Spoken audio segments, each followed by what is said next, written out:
मैं एक 5 star hotel के बाहर बैठकर भीख मांगता था।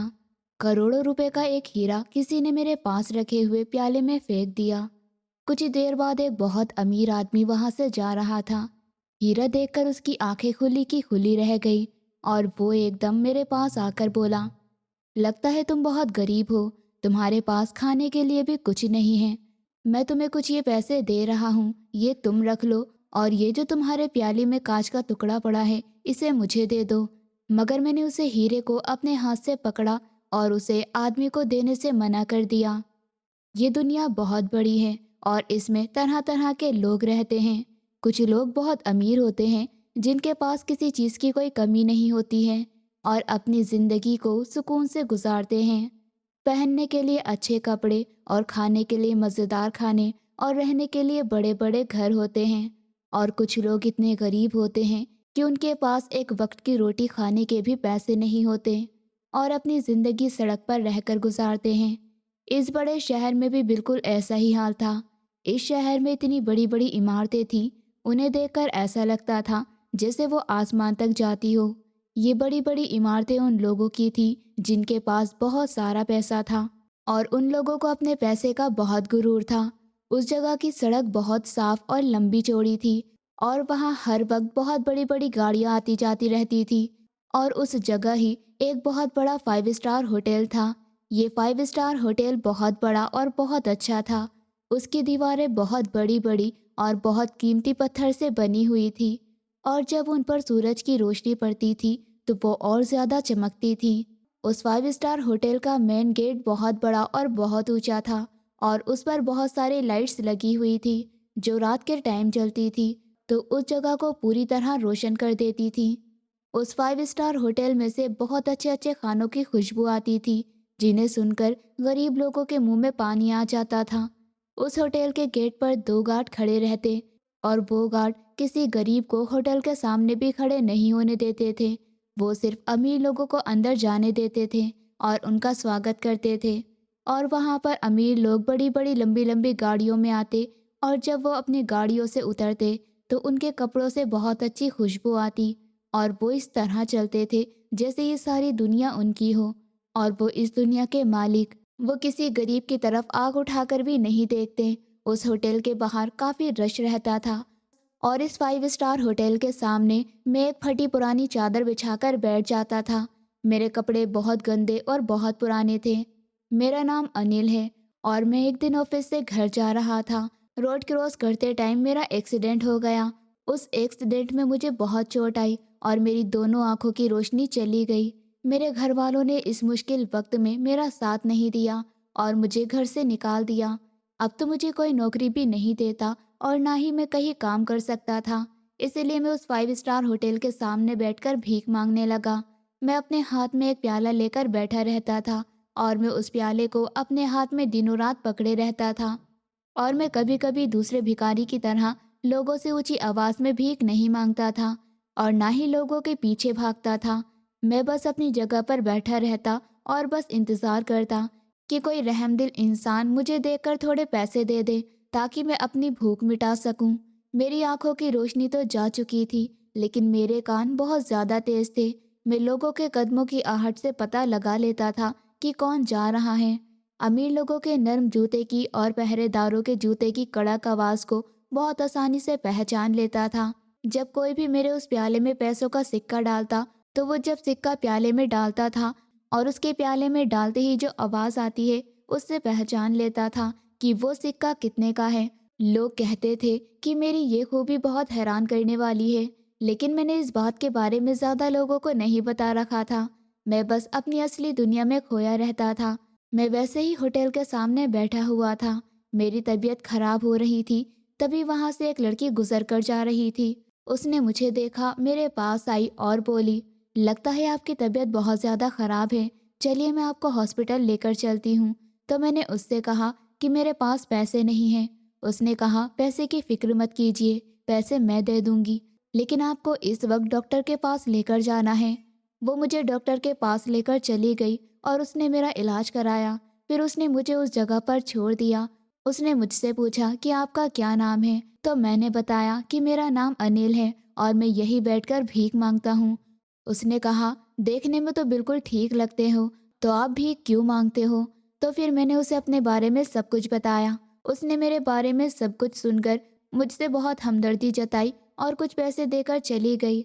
मैं फिर से वही अपनी जगह पर बैठ गया और गर्मियों के मौसम में जब सूरज बहुत ज़्यादा गर्म होता था और ज़मीन तपती थी, तब भी मैं उसी 5 स्टार होटल के सामने बैठा रहता था और पूरा पसीने में भीगने के बाद भी अपनी जगह से नहीं हटता था। और ठंड की ठंडी रातों में जब लोग अपने घरों में छुप जाते थे, तब भी मैं अपनी चादर ओढ़कर उसी जगह पर बैठा हुआ कांपता रहता था और जो भी मुझे मिल जाए उस पर ऊपर वाले का धन्यवाद कर देता था। उस होटल में आने वाले वो अमीर लोग मेरी तरफ एक बार भी नहीं देखते थे।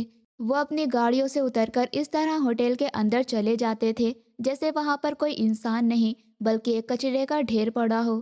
कुछ लोग जो अपने आप को बहुत अच्छा दिखाना चाहते थे, वो अपने बैग से कोई पुराना नोट या सिक्का निकालकर ऐसे मेरे प्याले में फेंक देते थे जैसे मुझ पर कोई बहुत बड़ा एहसान कर रहे हो। और मैं सोच ही रहा था, लेकिन तभी मैं उनके इस व्यवहार पर बिल्कुल भी गुस्सा नहीं करता था। मैं बस खामोशी से मुस्कुरा देता था और प्याले को पकड़ कर रखता था। दिन गुजरते चले गए और मेरी जिंदगी इसी तरह चलती रही। और फिर एक दिन दोबारा वो लड़की मेरे पास आई और मुझे मेरी तबीयत के बारे में पूछने लगी। तो मैंने उससे कहा कि हाँ, मेरी तबीयत ठीक है। अगर तुम उस दिन मुझे डॉक्टर के पास लेकर नहीं जाती तो पता नहीं मेरा क्या होता। तुम्हारा बहुत बहुत धन्यवाद। मैंने उससे पूछा कि तुम्हारा क्या नाम है और तुम कहाँ रहती हो? तो उसने मुझे बताया कि मेरा नाम अंजलि है और मैं अपनी माँ के साथ यहीं पास में रहती हूँ। मैं ऑफिस जा रही थी तब मैंने आपको देखा था। मैंने आपको पहले भी बहुत बार देखा है, लेकिन आप मुझे नहीं देख सकते, शायद इसलिए आप मुझे नहीं जानते। उसने बताया कि उसके पिता का देहांत हो गया है। वो अपनी माँ के साथ अकेली रहती है और जॉब कर कर अपना और अपनी माँ का गुजारा करती है। वो मुझसे मेरी तबीयत का पूछकर और मुझे थोड़े पैसे देकर फिर चली गई। और इसी तरह वो कभी कभार मेरे पास आ जाती थी और मेरा हालचाल पूछ लेती थी। मैं उसे पसंद करने लगा था और मुझे ऐसा लगता था कि शायद वो भी मुझे पसंद करती है, मगर मैंने उसे कभी कहने की हिम्मत नहीं करी क्योंकि मैं एक भिखारी था और वो क्यों मुझ जैसे भिखारी को पसंद करती। हो सकता है ये उसकी हमदर्दी हो जो वो मुझसे मेरी तबीयत पूछने आ जाती है और मुझे कुछ पैसे दे जाती है।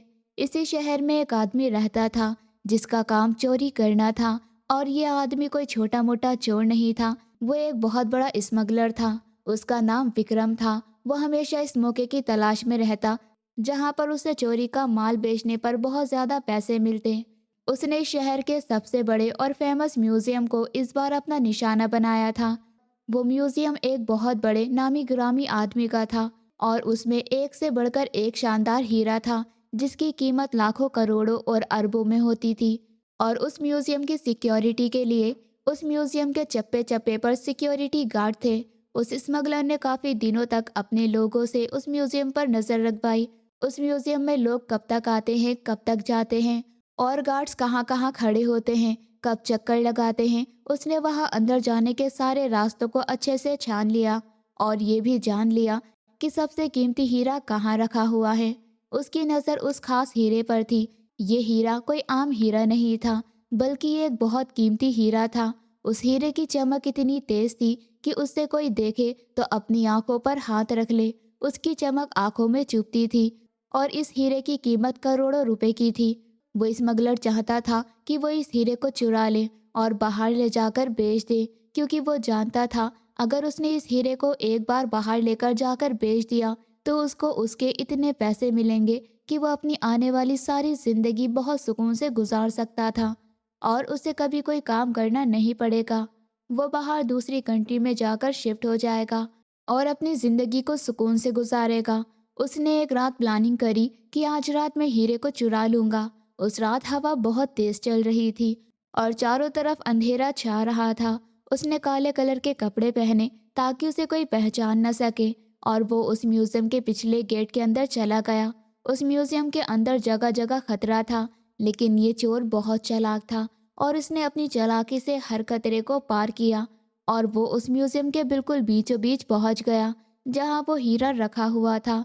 उस हीरे की चारों तरफ बिजली के तार लगे हुए थे जो ऐसे किसी को दिखाई नहीं देते थे, लेकिन अगर कोई उनसे हल्का सा भी टच हो जाता तो पूरे म्यूजियम में शोर मच जाता।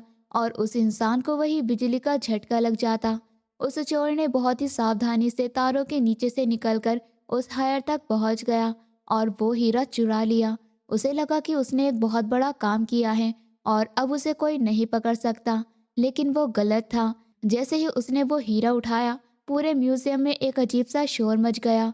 वो अजीब सी घंटी की आवाज़ थी और वो घबरा गया। तभी उसका हाथ उस तार से टकराया। उसने जैसे तैसे करके फिर खुद को संभाला, मगर वो घंटियों की आवाज़ इतनी तेज थी कि आसपास के सारे लोग जाग गए और गार्ड्स भी अलर्ट हो गए और उन्होंने पुलिस को कॉल कर दी। वो ये देखकर बहुत घबरा गया। उसकी दिल की धड़कनों में तेजी हो गई। उसने बहुत तेजी से इस तरह भागना शुरू कर दिया जहाँ से वो अंदर आया था और बाहर जाकर बहुत तेजी से भागने लगा। उसने देखा कि उसके पीछे पुलिस आ रही थी।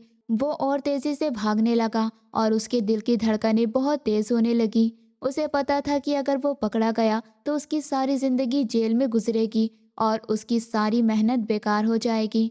उसकी टांगों में भागते भागते दर्द होने लगा था, लेकिन जिंदगी भर जेल में गुजरने के डर से वो नहीं रुका। वो बस किसी भी तरह पुलिस से बचना चाहता था, लेकिन पुलिस वाले उसके पीछे हाथ धोकर पड़ गए थे और वो उसे किसी भी हाल में छोड़ने के लिए तैयार नहीं थे। और सब जगह शोर मच गया था। लोग अपने घरों की खिड़कियों से झांककर बाहर देख रहे थे कि आखिर क्या हो रहा है।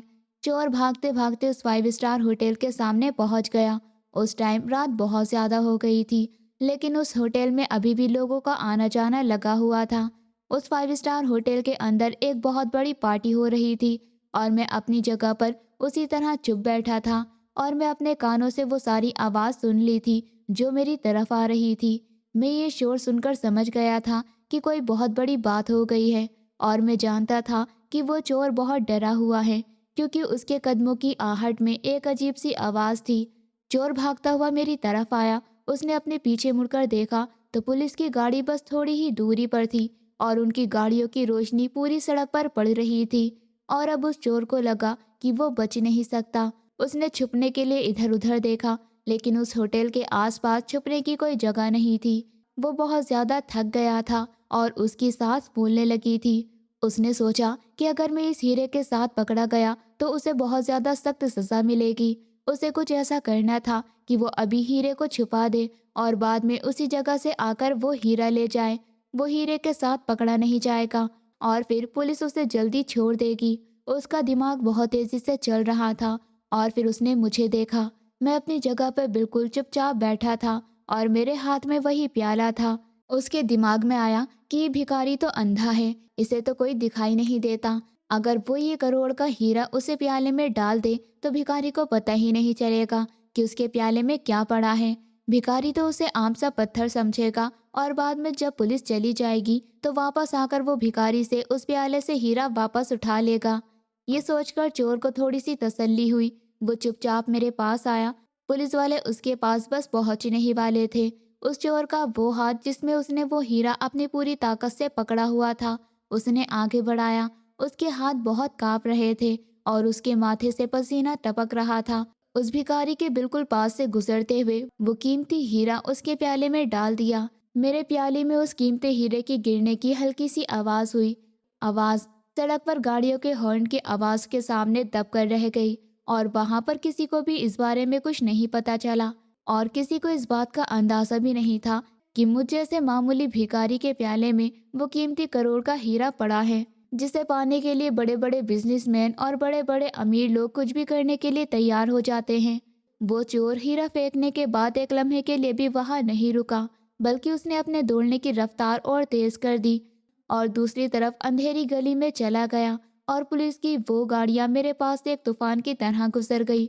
उन गाड़ियों के जाने के बाद उस सड़क की मिट्टी और धूल हवा में उड़ने लगी, लेकिन मैं अपनी जगह पर अभी भी बिल्कुल वैसे ही बैठा था। मेरे चेहरे पर ना तो कोई डर था और ना ही कोई घबराहट और ना ही कोई हैरानी थी। मैंने अपने हाथ को प्याले के अंदर डाला और उस हीरे को छुआ। वो हीरा बहुत ही खुदरा था और वो किसी आम से शीशे के टुकड़े की तरह लग रहा था, लेकिन मैंने उसे छुआ और वापस अपने इस प्याले में रख दिया। थोड़ी देर के बाद ही सब कुछ नॉर्मल हो गया। कुछ ही देर पहले जो लोग डर गए थे और अपने घरों में छुप गए थे, वो फिर से बाहर आने लगे और थोड़ी देर बाद ही सब कुछ भूल गए थे और उसके थोड़ी देर बाद उस होटल में एक आदमी आया। उसने सूट बूट पहना हुआ था और उसके हाथों में सोने और हीरे की अंगूठियां थी। उसके गले में एक मोटी सोने की चेन थी और वह अपने आदमियों से इस तरह से बात कर रहा था जैसे वो एक बहुत ही घमंडी आदमी हो। वो इस शहर का बहुत ही बड़ा बिजनेसमैन था जिसका काम सोने और हीरे की चीज़ों को इधर से उधर सप्लाई करना था। लेकिन उसका ये काम सिर्फ दिखावा था और सच में वो वही चोर था जिसने कल रात उस म्यूजियम से हीरा चुराया था और मेरे प्याले में डाल दिया था। वो गैर कानूनी तरीके से कीमती हीरे को बाहर दूसरी कंट्री में भेज देता था। उसकी आंखें बहुत तेज थी। वो किसी भी हीरे को देखकर उसकी कीमत बता सकता था। उस स्मगलर ने इस होटल में एक रूम ले रखा था जिसमें वो अपने पैसे रखता था। चोरी किया हुआ माल भी वो वहीं पर रख पाता था और वो शायद तभी भी वहाँ किसी काम से आया था। वो अंदर जा ही रहा था कि तभी उसके फ़ोन की घंटी बजी और वो फ़ोन पर किसी से बात करने लगा और वो सड़क पर अपनी नज़रें इधर उधर दौड़ा रहा था। अचानक उसकी नज़र मेरे ऊपर पड़ी। उसने मेरे इन पुराने कपड़ों को देखा और फिर उसकी नज़र मेरे उस प्याले पर पड़ी जिसमें वो कीमती हीरा रखा हुआ था। तो उसकी बात करते हुए होठ एकदम से रुक गए और उसके हाथ से फ़ोन नीचे गिरते गिरते बचा कि वो आंखें जो कुछ देर पहले इधर उधर देख रही थी वो इस हीरे पर अटक गई। वो हैरत से उस हीरे को देख रहा था और उसके चेहरे पर एक शैतानी मुस्कान आ गई। अगर कोई आम इंसान उस हीरे को देखता तो यही समझता कि ये कोई शीशे का टूटा हुआ टुकड़ा है, मगर वो स्मगलर उसे देखते ही पहचान गया कि ये वही हीरा है जो मैंने कल रात इस भिखारी के प्याले में डाला था। उसके दिल की धड़कन बहुत तेज हो गई। अब वो यही सोच रहा था कि मैं किस तरह इस फकीर के प्याले से वो हीरा उठाऊं। उसकी आंखें उस हीरे को बराबर देख रही थी। फिर उसने चारों तरफ नजर घुमाई और देखा कि कहीं कोई उसे देख तो नहीं रहा। सब लोग अपने अपने कामों में बिजी थे। उसने अपने चेहरे पर वो झूठी और नकली हमदर्दी का मास्क पहने और धीरे धीरे चलता हुआ मेरे पास आया। उसने अपनी आवाज़ को बहुत नर्म और बहुत मीठा बनाने की कोशिश की और मुझसे कहा कि तुम यहाँ इतनी ठंड में बैठे हो, तुम्हारे पास पहनने के लिए गर्म कपड़े भी नहीं हैं और तुम बहुत गरीब लग रहे हो। मैं एक बहुत ही नेक और रहमदिल इंसान हूँ और मुझे तुम जैसे लोगों पर बहुत तरस आता है। मैं तुम्हारी मदद करना चाहता हूँ। उसकी ये मीठी मीठी बातें सुनकर मैं अपना सर थोड़ा ऊपर उठाया और मैंने बहुत ही धीरे से कहा कि ए बाबू, मैं गरीब और अंधा इंसान हूँ। मेरा इस दुनिया में अपना कोई नहीं है। तुम मुझे कुछ पैसे दे दोगे तो मैं खाना खा लूँगा और तुम्हारे लिए ऊपर वाले से प्रार्थना करूँगा। उस स्मगलर के चेहरे पर मेरी बात सुनकर हल्की सी मुस्कुराहट आ गई। उसने अपने हाथ को आगे बढ़ाया और प्याली की तरफ इशारा करते हुए कहा, देखो लोग किस तरह तुम्हारी गरीबी का मजाक बनाते हैं। किसी ने तुम्हारे इस प्याले में ये गंदा टूटा हुआ शीशे का टुकड़ा डाल दिया है। ये शीशा तुम्हारे हाथ को जख्मी कर सकता है। तुम ऐसा करो कि इस शीशे के टुकड़े को मुझे दे दो, मैं इसे कचरे में फेंक दूंगा। इसके बदले मैं तुम्हें 1000 रुपए दूंगा जिसमें तुम बहुत दिनों तक पेट भरकर खाना खा सकते हो। उस आदमी को इस बात का पूरा विश्वास था कि मैं अंधा भिखारी 1000 का नाम सुनकर ही शीशे का टुकड़ा मुझे हंसते हंसते दे देगा। लेकिन वो हैरान तो तब हो गया कि जब मैंने अपने हाथों से उस हीरे को प्याले से उठाया और उसे अपनी मुट्ठी में बंद करते हुए कहा, ये शीशे का टुकड़ा बहुत ठंडा, बहुत अच्छा है। मुझे ये बहुत पसंद आया है। मैं इसे अपने पास ही रखूंगा। मैं इससे खेलूंगा। मुझे तुम्हारे 1000 रुपए नहीं चाहिए। मेरी बात ने उस आदमी के दिमाग पर एक हथौड़ा सा मारा। उसको लगा कि उसके हाथों से कहीं ये हीरा निकल नहीं जाए। अब उसकी बात में थोड़ी तेजी थी। मुझसे घबराते हुए कहा, अरे तुम कैसे पागल इंसान हो। एक अंधे भिखारी के लिए 1000 रुपए बहुत बड़ी रकम होती है। इस शीशे के टुकड़े का क्या करोगे? अच्छा चलो, मैं इस टुकड़े के बदले 10,000 रुपए देने के लिए तैयार हूँ। बस तुम ये मुझे दे दो। मगर मैं फिर भी नहीं माना और मैंने अपना सर ना में हिला दिया। मेरा इस तरह से मना करना उस आदमी के लिए बहुत बड़े परेशानी का कारण बन रहा था। उसको डर था कि कहीं पुलिस वालों को इस बारे में कुछ पता न चल जाए, लेकिन उसे लालच अंधा कर रहा था। उसने अपने बैग से जब पैसों की पूरी गड्डी निकाली और मेरे हाथ में देते हुए कहा, ये लो, ये पूरे 1 लाख हैं। 1 लाख तुमने अपनी पूरी जिंदगी में नहीं देखे होंगे। अब जल्दी से ये शीशे का टुकड़ा मुझे दे दो और ये पैसे लेकर यहाँ से कहीं दूर चले जाओ। उस आदमी की आवाज में हमदर्दी की जगह अब एक जल्दबाजी और एक डर था। मैं उस आदमी से बात कर ही रहा था कि तभी दूर से खड़े होकर अंजलि ने मुझे इस आदमी से बात करते हुए देखा। शायद वो उस आदमी को पहचान गई थी कि वो कितना बड़ा स्मगलर है। इस आदमी के ऊपर बहुत बार केस हो चुका है और इसका नाम और फोटो न्यूज़पेपर में भी आ चुका है। शायद उसने वो कहीं पढ़ा होगा और वो मुझे उस आदमी से बात करता हुआ देखकर मुझे गलत समझने लगी और वहां से रोते हुए भाग गई। और मैं अभी भी उसी आदमी से बात कर रहा था। उस आदमी की आवाज़ में अब गुस्सा झलक रहा था, लेकिन मैं बहुत ज़िद्दी था। पैसों की गड्डी वापस उस आदमी को दे दी और बहुत आराम से कहा, बाबू तुम मुझे बेवकूफ़ मत समझो। ये सिर्फ एक मामूली सा शीशे का टुकड़ा होता तो तुम जैसा अमीर आदमी मुझे 1 लाख कभी नहीं देता। मुझे नहीं पता कि ये क्या चीज़ है, लेकिन अब मैं इसे किसी को नहीं दूंगा। यहाँ से चले जाओ। उस आदमी के पैरों के नीचे से ज़मीन निकल गई। वो सोच रहा था कि मैं इस अंधे भिखारी को कैसे मनाऊं। उसका दिल कर रहा था कि वो ज़बरदस्ती मेरे हाथ से वो हीरा छीनकर भाग जाए, लेकिन उस होटल के सामने बहुत से लोग आ जा रहे थे और अगर मैं गलती से भी शोर मचा देता तो उस आदमी को पुलिस पकड़कर ले जाती। ये सोचते हुए उसने अपने गुस्से को कंट्रोल किया और इस हीरे को पाने की कोशिश फिर से शुरू कर दी। उसने अपने चारों तरफ देखा और फिर मेरे कान के पास बहुत ही हल्की आवाज में कहा, तुम जीत गए। तुम बहुत चालाक हो। मैं मानता हूँ कि शीशा नहीं है बल्कि एक कीमती हीरा है, लेकिन ये सिर्फ मेरे ही काम का है। तुम अगर इसे बाजार में बेचोगे तो लोग तुम्हें चोर समझकर पुलिस के हवाले कर देंगे।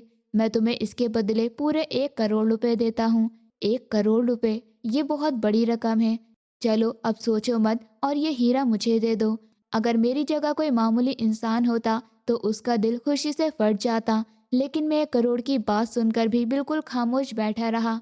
मैंने कुछ देर तक कोई जवाब नहीं दिया और प्याले को हाथ में पकड़े हुए बोला कि ठीक है, मैं ये हीरा तुम्हें दे दूंगा, मगर मुझे अभी इसी वक्त 1 करोड़ रुपए नकद चाहिए। और अगर तुम ऐसा करते हो तो मैं ये हीरा तुम्हें दे दूंगा, लेकिन मैं इंतज़ार नहीं करूंगा, ना ही कोई चेक लूंगा। मुझे पैसे कैश में चाहिए, वो भी अभी के अभी, वरना मैं ये हीरा लेकर यहाँ से अभी चला जाऊंगा। मेरी बात सुनकर वो आदमी खुशी से नाचने लगा और आखिरकार उसे वो मिल ही गया जो वो चाहता था। उसे वो करोड़ अरबों का हीरा मिल ही गया। उसने मुझसे कहा कि तुम अपनी जगह से बिल्कुल मत हिलना और ना ही किसी से कोई बात करना, मैं भी पैसे लेकर आता हूँ। वो भागता हुआ उस 5 स्टार होटल के अंदर चला गया। उसके जाने के बाद मैं जो उस जगह पर भिखारी बना हुआ बैठा था, मैंने अपने कांधों से वो चादर नीचे गिराई और मैं सीधा उठकर खड़ा हुआ और मैंने सीधा उस होटल की तरफ देखा और मेरे होठों पर एक मुस्कान आई। मैं सड़क पर चलने वाले लोगों की आवाज़ों को इग्नोर करते हुए बस उस आदमी के वापस आने का इंतज़ार करने लगा। और मेरा ये इंतज़ार पैसों का इंतज़ार नहीं था, बल्कि ये उस आदमी के लिए था जो अंदर गया था। मैं एक शिकारी की तरह उस होटल के गेट से अपनी नज़र एक पल के लिए भी नहीं हटा रहा था। वो आदमी उस होटल के कमरे के अंदर गया जो उसने अपने गैरकानूनी कामों के लिए ले रखा था। उसने रूम में जाकर रूम अंदर से लॉक किया और जल्दी से अपनी कीमती तिजोरी खोली जिसमें उसके करोड़ों रुपए रखे रहते थे। उसने तिजोरी में से पूरे 1 करोड़ रुपए निकाले, बड़े से चमड़े के बैग में रखना शुरू कर दिए। उसके हाथ खुशी और लालच की वजह से बहुत तेज तेज चल रहे थे। उसके दिल में बस इस बात का डर था कि कहीं भिखारी वो हीरा लेकर भाग न जाए या फिर कोई और उस हीरे को देख न ले। उसने बैग की चेन को बंद किया और बैग को अपने सीने से लगाकर बाहर की तरफ बहुत तेजी से भागता हुआ आया। उसकी सांस फूल रही थी और उसके दिमाग में बस इतना चल रहा था कि मुझे चाहे कुछ भी क्यों ना करना पड़े, मगर मैं उस भिखारी से आज हीरा लेकर ही रहूंगा। जब वो बाहर आया तो मैं उसी तरह अपनी जगह पर बैठा हुआ था। मुझे वही देखकर उस आदमी की जान में जान आई और वो बिल्कुल मेरे सामने आकर रुका और उसने पैसों से भरा हुआ वो बैग मेरे प्याले के पास रख दिया। स्मगलर ने हाँफते हुए और लालच भरी आवाज में कहा, ये लो, तुम्हारे पूरे 1 करोड़ रुपए इस बैग के अंदर हैं। मैंने तुमसे किया हुआ वादा पूरा किया है। अब जल्दी से यह हीरा मुझे दे दो।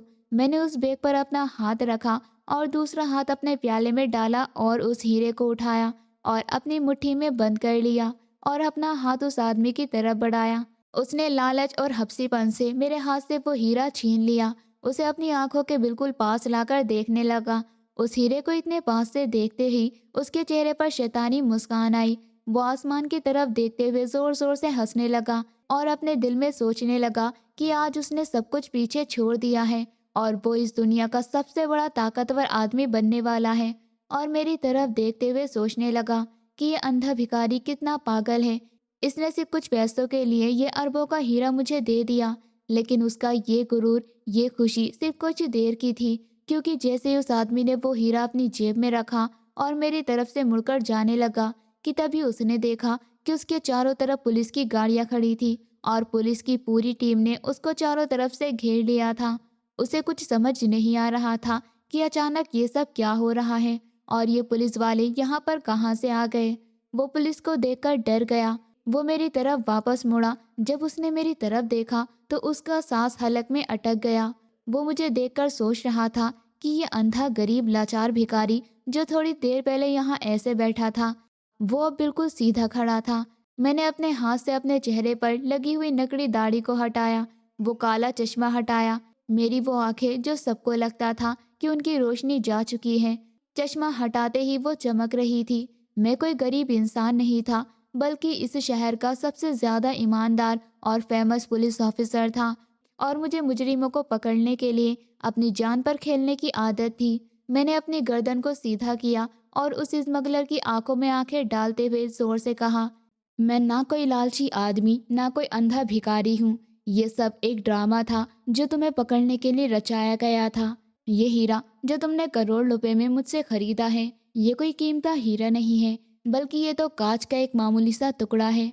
आखिरकार वो दिन आ ही गया जिसका हम लोग बहुत समय से इंतजार कर रहे थे। कई महीने से हम उस बड़े स्मगलर के पीछे लगे हुए थे।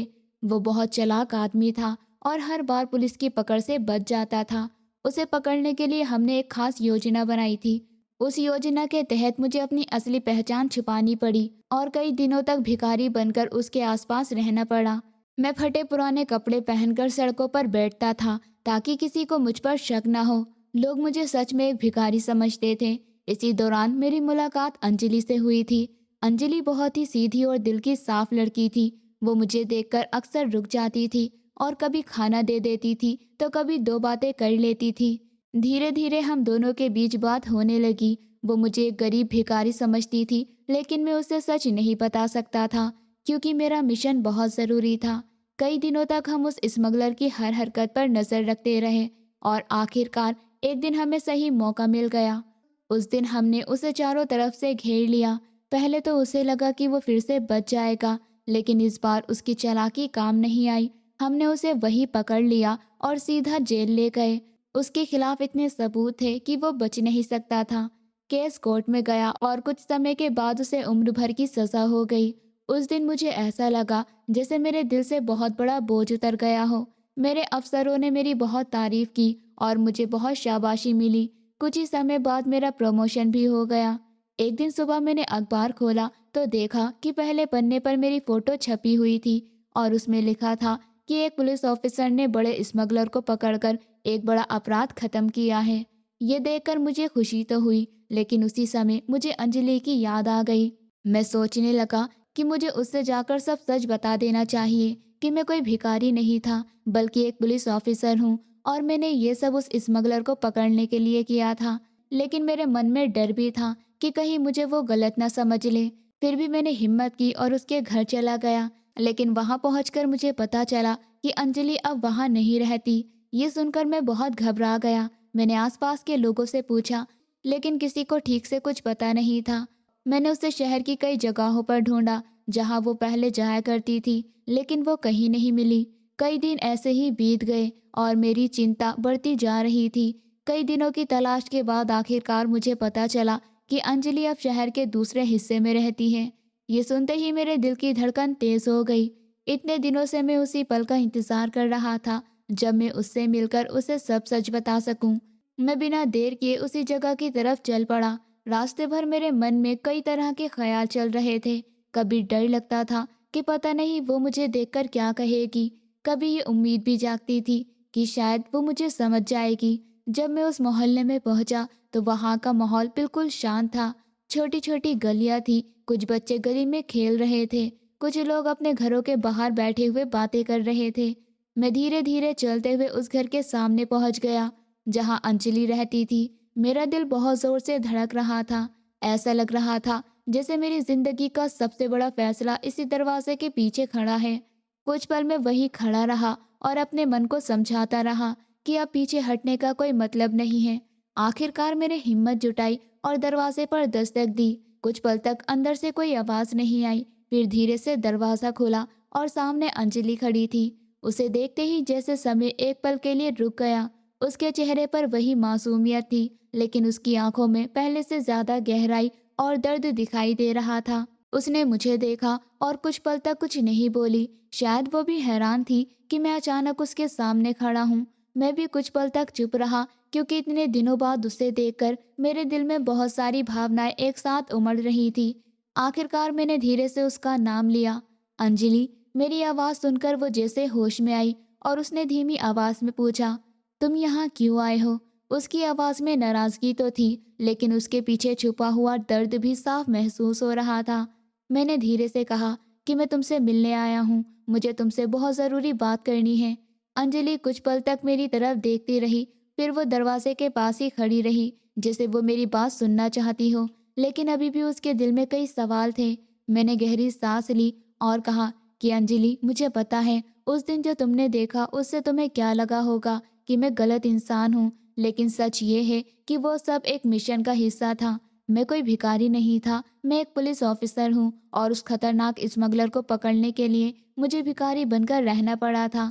मेरी बात सुनकर अंजलि की आंखों में हैरानी दिखाई दी। उसने धीरे से कहा कि मुझे अब सब पता है, मैंने अखबार में तुम्हारी तस्वीर देखी थी और खबर भी पढ़ी थी, लेकिन उसकी आवाज़ में अभी भी दर्द था। उसने कहा कि तुम्हें पता है उस दिन मेरे साथ क्या हुआ था? मैंने चुपचाप उसकी तरफ देखा। अंजलि की आंखें भर आई थी। उसने कहा कि जिस दिन मैंने तुम्हें उस आदमी से बात करते हुए देखा, उसी दिन मेरी माँ इस दुनिया से चली गई थी। मैं उस समय पूरी तरह टूट चुकी थी। मुझे लगा था कि तुम ही वो इंसान हो जिससे मैं अपने दिल की बात कह सकती हूँ। मैं तुम्हें ये बताने आ रही थी कि मुझे तुम अच्छे लगते हो और मैं तुम्हारे साथ अपनी ज़िंदगी बिताना चाहती हूँ। लेकिन उसी समय जब मैंने तुम्हें उस स्मगलर के साथ देखा तो मुझे लगा कि शायद तुम भी उसी के जैसे हो। उस पल मेरा दिल पूरी तरह टूट गया, इसलिए मैं बिना कुछ कहे वहाँ से चली गई और मैंने फैसला कर लिया कि मैं तुमसे कभी नहीं मिलूंगी। उसकी बात सुनकर मेरा दिल भी भारी हो गया। मैंने धीरे से कहा कि अगर मैं तुम्हें सच बता देता तो पूरा मिशन खतरे में पड़ जाता और वो खतरनाक आदमी कभी पकड़ा नहीं जाता। मैंने तुमसे झूठ इसलिए नहीं बोला था कि मैं तुम्हें धोखा देना चाहता था, बल्कि इसलिए क्योंकि मुझे अपने फर्ज को निभाना था। कुछ देर तक हम दोनों चुप खड़े रहे। हवा धीरे धीरे चल रही थी और उस पल में सिर्फ हमारे दिलों की धड़कनें सुनाई दे रही थी। अंजलि ने अपने आंसू पोंछे और मेरी तरफ देखा।